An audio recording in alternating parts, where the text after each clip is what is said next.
રાજકોટના ગોંડલમાં લંપી વાયરસે માથું ઉંચક્યું છે। હરમતાળા ગામે લંપી વાયરસથી 3 પશુઓના મૃત્યુ થયા છે। પશુઓના મોત થતાં વેટરનરી અધિકારી ઘટના સ્થળે પહોંચ્યા। વેટરનરીની ટીમ દ્વારા તપાસ હાથ ધરવામાં આવી છે। 400થી વધુ પશુઓનું કરવામાં આવ્યું છે રસીકરણ।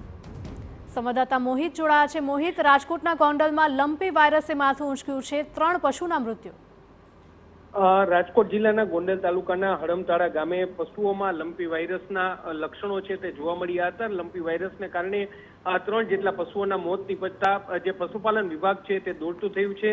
આ ઘટનાની જાણ થતાં જે તાલુકા વેટરનિટી ઓફિસર છે તેઓ ટીમ સાથે જે હરમતાળા ગામ દોડી ગયા હતા અને ગામમાં રહેલ જે 400 જેટલા પશુઓ છે તેમને તાત્કાલિક અસરથી રસી છે તે આપી હતી। આ કારણથી લંપી વાયરસ ફેલાયો તે અંગે પણ અત્યારે જે પશુપાલકો છે તેને સમજાવટ છે તે કરવામાં આવી રહી છે।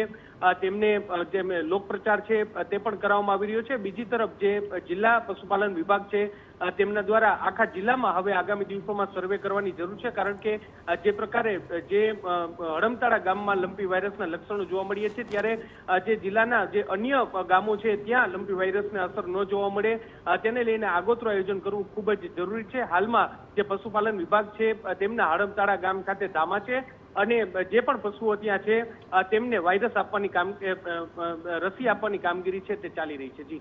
જી મોહિત, માહિતી બદલ આપનો આભાર।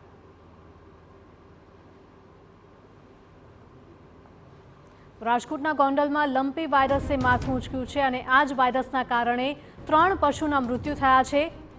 હરમતાળા ગામે લંપી વાયરસથી 3 પશુઓના મોતના સમાચાર। પશુઓના મોત થતાં વેટરનરી અધિકારી પણ ઘટના સ્થળે પહોંચ્યા હતા।